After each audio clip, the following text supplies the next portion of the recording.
तो फिर scene shoot होता है। तो फिर हम कांग आजुन और जिनसू को समुद्र किनारे प्रार्थना करते हुए देखते हैं। तो फिर कांग आजुन अपना पूरा ध्यान केंद्रित करते हुए कहती है, हाँ मुझे फील हो रहा है, उस ड्रैगन किंग की एनर्जी मैं फील कर पा रही हूँ। तो फिर हम जिनसू को देखते हैं जो कि ठंड से कांप रहा था।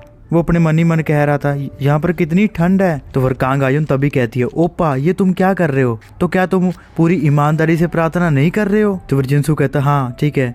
तो फिर कांग आजुन कहती है, ओपा तुम्हें पता है क्या, जब हाइना का भूत मेरे से चिपक गया था तो मुझे कुछ फील हुआ था। तो फिर जिनसू को पूछता है क्या फील हुआ था? तो कांग आजुन कहती है, गॉड्स एग्जिस्ट, यानी कि गॉड्स यहाँ पर है। मुझे पहले लगता था कि मेरे घर पर किए जाने वाले वो सभी तांत्रिक ये पूरी तरह से बकवास थे, लेकिन अब मुझे पता चला कि भगवान सच में होते हैं। मतलब कि मेरे पिताजी जो पहले मोहल्ले के गुंडा हुआ करते थे, तो फिर एक तांत्रिक से मुलाकात हुई और 1 ट्रिलियन वॉन से भी ज्यादा मूल्य की कंपनी में प्रेसिडेंट बन गए। तो बात करें हमारे तांत्रिक की, वो ली हाइना के भूत भगाने में नाकामयाब रहा, सिर्फ एक कारण की वजह से। शायद इसीलिए क्योंकि मेरे मन में तांत्रिक के प्रति डिसरिस्पेक्ट थी, तो शायद इसीलिए वो काम पूरा नहीं हुआ है। अब से हमारे घर में हर 6 महीने में होने वाले रिचुअल में मैं पूरी तरह ईमानदारी से वहाँ पे प्रार्थना करूंगी। तो फिर जिनसू कहता है लेकिन एक और बात भी है, तो अगर भूत होते हैं तो मरने के बाद की जिंदगी भी होती होगी ना, है ना? तो इसका मतलब है कि स्वर्ग और नरक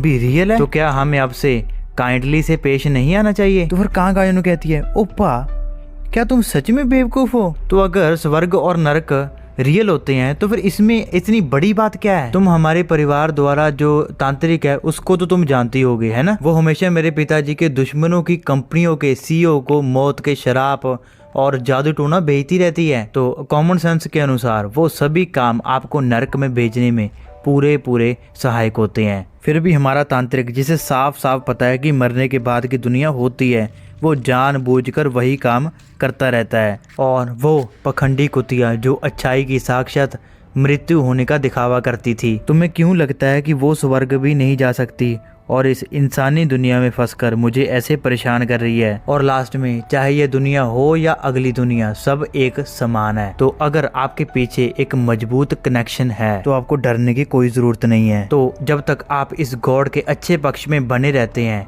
जिसकी आप सेवा करते हैं, तो नरक या फिर ऐसी किसी भी चीज से डरने की कोई जरूरत नहीं है। तो इसीलिए तो हमारा तांत्रिक ये सब काम बिना पलक झपकाए कर लेता है। तो फिर जिनसू कहता है मैं देख रहा हूँ। तो ठीक है ओपा, तो तुम्हें भी ड्रैगन राजा से पूरी श्रद्धा से प्रार्थना करनी चाहिए, तो फिर सब कुछ ठीक हो जाएगा, तुम स्वर्ग में जाओगे, है ना? तो अब पता चला तुम्हें या नहीं? तो फिर जिनसू कहता है हाँ ठीक है मैं समझ गया, मैं अच्छे तरीके से प्रार्थना करूंगा। तो फिर वो दोनों पूरी लगन से प्रार्थना करने लग जाते हैं। तो फिर तभी इसके बाद सीन शिफ्ट होता है। तो फिर हम एक वर्कर को देखते हैं जो कि हथौड़े से किसी दीवार पे मार रहा था। तो फिर हम असिस्टेंट को देखते हैं जिसके हाथ में पता नहीं कोई ट्रांसमीटर टाइप कुछ होता है, तो दूसरे हाथ में एक बटन होता है। तो फिर वो ट्रांसमीटर को दीवार के पीछे लगा देता है। तो फिर दूसरी साइड हम जिनसुंग और कांग आयुन को देखते हैं जो कि अपनी प्रार्थना में बिल्कुल डूबे हुए थे। तो फिर एक साइड हम कारमा को देखते हैं जो कि उस कमरे को एक भूतिया कमरा बनाने में लगी हुई थी। तो फिर हम कांग आयुन और जिनसू को देखते हैं जो कि बैठ के प्रार्थना करने लगे थे। तो फिर कुछ लोग आते हैं जो कि उनका मजाक उड़ाने लगते हैं। तो फिर हम उन वर्करों को देखते हैं जो कि टीवी में भी पता नहीं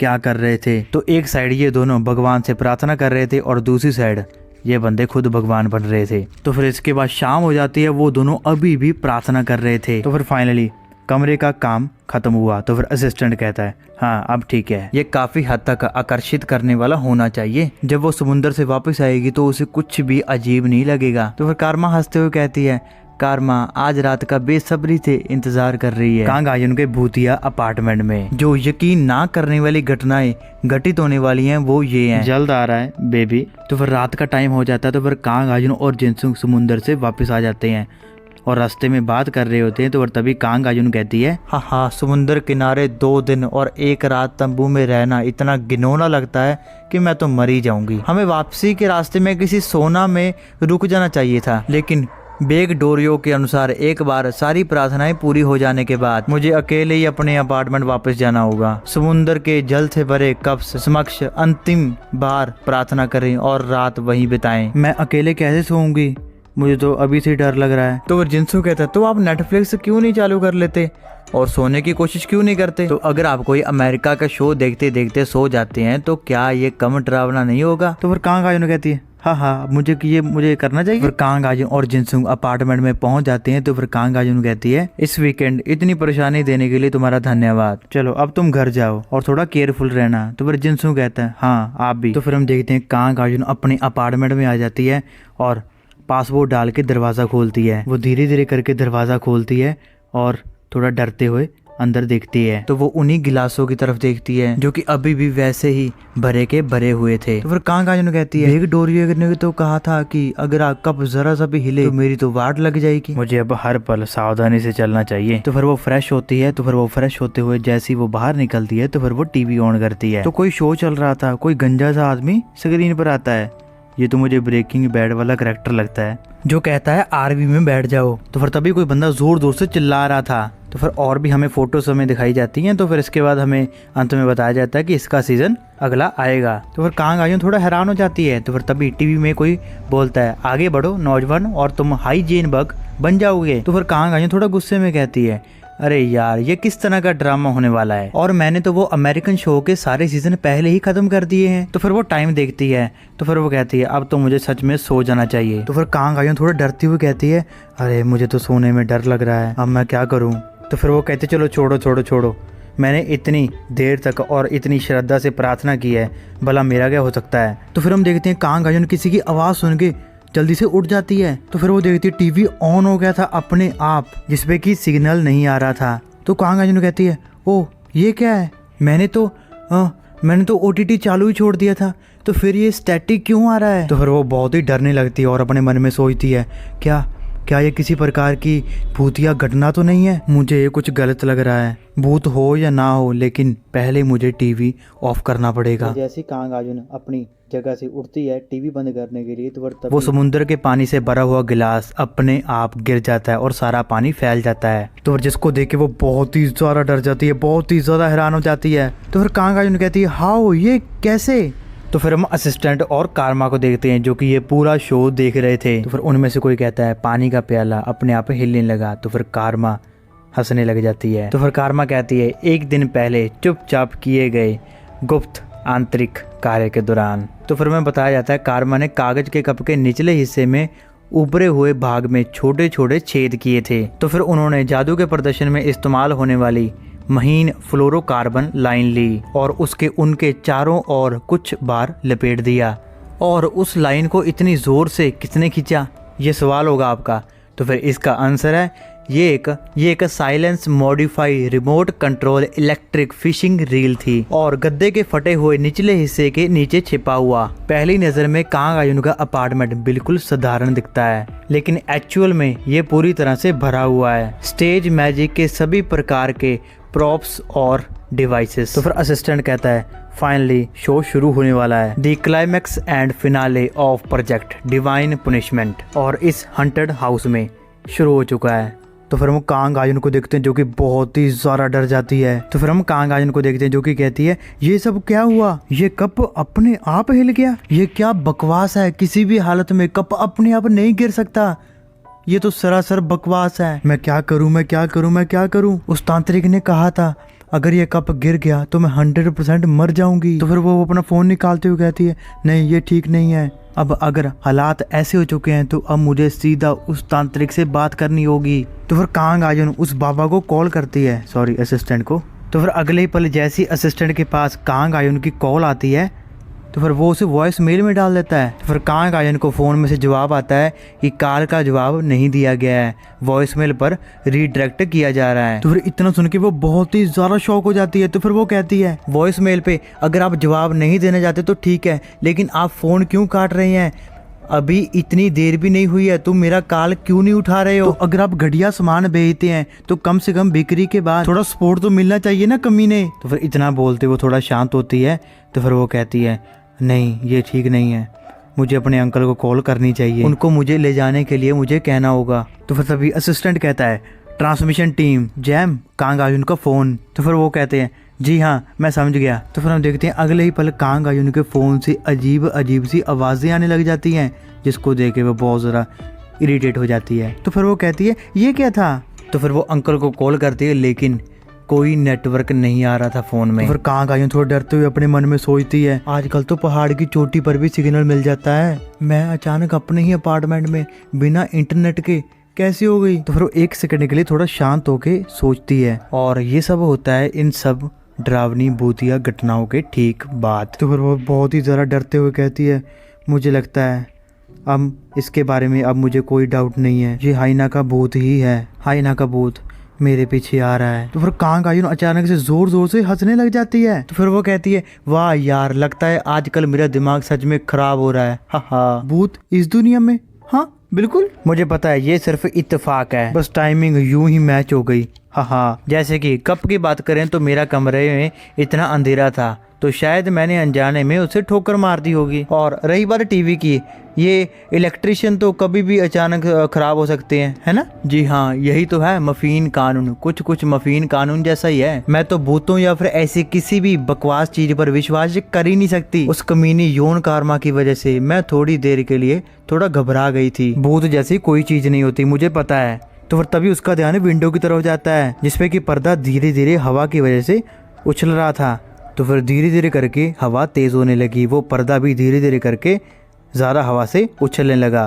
तो फिर वो हवा इतनी ज़्यादा तेज हो गई कि पर्दा इतना तेजी से वहाँ पे उछला, जिसको देख के कांग आयुन बहुत ही ज़्यादा हैरान हो जाती है कि ये कैसे हुआ। तो फिर वो ज़ोर से चिल्लाती है, ये क्या था। वो कहती है, खिड़की तो खुली भी नहीं है, आखिर ये पर्दे अपने आप कैसे हिल रहे हैं। तो फिर उसका ध्यान टॉयलेट की तरफ जाता है जिसकी की लाइट कभी बंद हो रही थी, कभी जग रही थी, कभी बंद हो रही थी, कभी जग रही थी। तो फिर जिसके बाद तो हमें एक परछाई दिखती है जिसको कि कांग आयुन देख के बहुत ही ज़्यादा डर जाती है, अरे यार ये क्या था। तो फिर वो जोर जोर से मम्मी मम्मी चिल्लाते हुए वहां से निकल जाती है। तो फिर वो जैसी डोर ओपन करने की कोशिश करती है लेकिन डोर ओपन नहीं होता। ये क्या, ये दरवाजा खुल क्यों नहीं रहा, अब अचानक से इस दरवाजे को क्या हुआ, ये क्यों अटक गया। तो फिर हम देखते हैं ये काम असिस्टेंट की टीम कर रही थी। तो फिर कांग आयुन जोर जोर से चिल्लाती है, एक्सक्यूज मी प्लीज, यहाँ पर कोई है, कोई मेरी मदद करो। क्या सच में बगल वाले घर में कोई नहीं है, यहाँ पर मैं फंसी हुई हूँ, तो प्लीज मेरी मदद कीजिए अगर कोई है तो। फिर हम असिस्टेंट को देखते हैं जो कि एक कागज का टुकड़ा दरवाजे के नीचे की तरफ से यानी कि फेंक देता है कांग आयुन की तरफ। तो फिर कांग आयुन जिसको देख के कहती है, ये क्या है, मैंने जो ताबीज सामने के दरवाजे पे चिपकाया था ये यहाँ क्यों अटक गया है। तो फिर वो अपने मन में सोचने लग जाती है, क्या मेरे दरवाजे पर दस्तक देने पर वो गिर गया और दरार से फिसल गया, या फिर बाहर कोई है। तो फिर अचानक से उस कागज को आग लगने लगती है, वो एकदम जल जाता है। तो फिर कांग आयुन ये देख के बहुत ही ज्यादा डर रही थी, वो जोर जोर से चिल्लाने लगती है। तो फिर वो कहती है, ताबीज में अपने आप आग कैसे लग गई, सचमुच अब तो मुझे ये भूत प्रेत बहुत परेशान कर रहे हैं। तो फिर इतना कुछ हो जाने के बाद उसको चक्कर आ जाता है जिसकी वजह से वो नीचे गिर जाती है। तो फिर अचानक से टीवी ऑन होता है, तो फिर हमें एक लेडीज हमें दिखाई जाती है। तो फिर कांग आयुन थोड़ा परेशान होते हुए उसको देख रही थी, ये क्या है। तो फिर वो एक रिपोर्टर होती है जो कि कह रही थी, हत्या संबंधी नेत्र स्वस्थ अग फैटी एसिड की कीमत ओमेगा A3 एनून पूर्वती ASPECL offer brain brew blood flow extract. Omega 3 से भरपूर ये विटामिन मनोवंश की रोकथाम के लिए बिल्कुल ये आपके माता पिता के लिए एक बेहतरीन गिफ्ट साबित होगा। ये अभी फिलहाल के लिए कुछ ही बचे हैं, तो पूछताछ करने के लिए आप इस नंबर पे संपर्क कर सकते हो। तो फिर 444444 die die die die die die. तो फिर इतने में उस लड़की का चेहरा ही बदल जाता है, वो die die die die die करती रहती है। तो फिर कांग आयुन बहुत ज्यादा डरने लगती है, रोने लगती है। तो फिर अचानक से उसका ध्यान उस टेडी बियर की तरफ जाता है। तो फिर टेडी बियर की आंखों में से खून के आंसू निकलने लगे थे। तो फिर वो टेडी बियर नीचे गिर जाता है और अपने आप बीच में से फटने लगता है। तो फिर वो धीरे धीरे करके पूरा फट जाता है। तो फिर एकदम से ब्लास्ट हो जाता है। तो फिर उस टेडी बियर से खून निकलता है जो कि सीधा कांग आयुन के फेस पे लगता है। तो फिर जिसको देख के सच में कांग आयुन की हालत इतनी खराब हो जाती है, वो रोने लगती है, मन ही मन इतना ज्यादा डर जाती है। तो फिर वो जोर जोर से चिल्लाती है। तो फिर असिस्टेंट कारमा और उनकी पूरी टीम ये आवाजें पूरी अच्छे तरीके से सुन रहे थे। तो फिर असिस्टेंट एक बटन प्रेस करता है, फिर कांग आयुन का ध्यान उस फोटो पे जाता है। तो फिर अचानक से वो फोटो हिलने लगती है और दीवार में से खून आने लगता है। तो फिर वो खून इतना ज्यादा आ गया था जिसकी वजह से वो फोटो पूरी की पूरी लाल हो गई थी। सच में यार इस मूवमेंट पे कांग आयुन की हालत बिल्कुल फटने वाली थी। तो फिर अचानक से घंटियां बजने लगती हैं, ठीक उस 1 साल पहले की तरह। तो फिर हमें बताया जाता है कांग आयुन के स्टूडियो अपार्टमेंट में लगी घंटियों की संख्या है 49। अब कांग आयुन भजती घंटियों की बौछार में फंसी हुई है। तो फिर वो घंटियों की आवाज इतनी तेज थी कि कांग आयुन की हालत बहुत ज्यादा खराब हो जाती है। वो चीखने लगती है, रोने लगती है, बहुत ज्यादा डर जाती है। तो फिर वो चिल्लाते हुए कहती है, मुझे माफ कर दो, मैं गलत थी, सो प्लीज मुझे बख्श दो। तो फिर इतने में उसका पूरा टेबल भी बिखर जाता है। तो फिर कांग आयुन एक बार फिर से जोर जोर से चिल्लाने लग जाती है। तो फिर असिस्टेंट कहता है, कारमा अब हमें डिवाइन पुनिशमेंट को पूरा करना है। तो फिर कारमा कहती है, आपका रोल काफी इम्पोर्टेंट है। तो फिर असिस्टेंट कहता है, तुम मिस हाइना का किरदार निभाओगे, भूत का रोल। तो फिर असिस्टेंट कहता है, अब कांग आयुन घबराई हुई है, मानसिक रूप से बिल्कुल टूटी हुई है, उसके लिए अंधेरे में छिपी हाइना से आपको अलग पहचानना आसान नहीं होगा। यानी कि 7 सेंटीमीटर ऊंचे इंसोल के साथ, आंखों के आकार और तिल को ठीक करने के लिए मेकअप, और मिस हाइना के जीवित रहते समय के बालों की तरह स्टाइल की गई विग, बिल्कुल इसके जैसी। तो फिर असिस्टेंट पता नहीं हाइना का भूत पता नहीं कहाँ से ले आता है। तो फिर वो कहता है, तुम्हारा पूरा चेहरा खून से लथपथ हो। तो फिर अगले ही पल असिस्टेंट की टीम कमरे के अंदर स्मोक छोड़ देती है, जिसको देख के कांग आयुन बहुत ज्यादा रोने लगती है। तो फिर वो स्मोक इतनी ज्यादा हो गई थी, तो फिर तभी उसमें से कोई एक इंसान निकलता है जिसकी शैडो कांग आयुन को दिखती है। तो फिर वो इंसान धीरे धीरे करके कांग आयुन के बिल्कुल पास आ रहा था। तो फिर वो इतना पास आ गया था कि कांग आयुन की हालत उस टाइम मैं आपको शब्दों में बयान नहीं कर सकता। तो फिर अगले ही पल कांग आयुन के सामने ली हाइना खड़ी होती है। तो लास्ट में दोस्तों मैं आपको इतने कहना चाहूँगा, अगर आपको वीडियो अच्छी लगी तो अभी कभी वीडियो को लाइक कर दीजिए, और दोस्तों इंस्टाग्राम पे भी मुझे फॉलो कर लेना, क्योंकि मैं दोस्तों इंस्टाग्राम पे काफ़ी वीडियोस अच्छे अच्छे टॉपिक की वीडियोस लाता रहता हूँ। तो अगर आप देखना चाहते हो तो भाई आप देख सकते हो, और फॉलो करना हो तो भाई कर लेना। तो मिलते हैं दोस्तों नेक्स्ट वीडियो में, तब तक के लिए wish you all the best.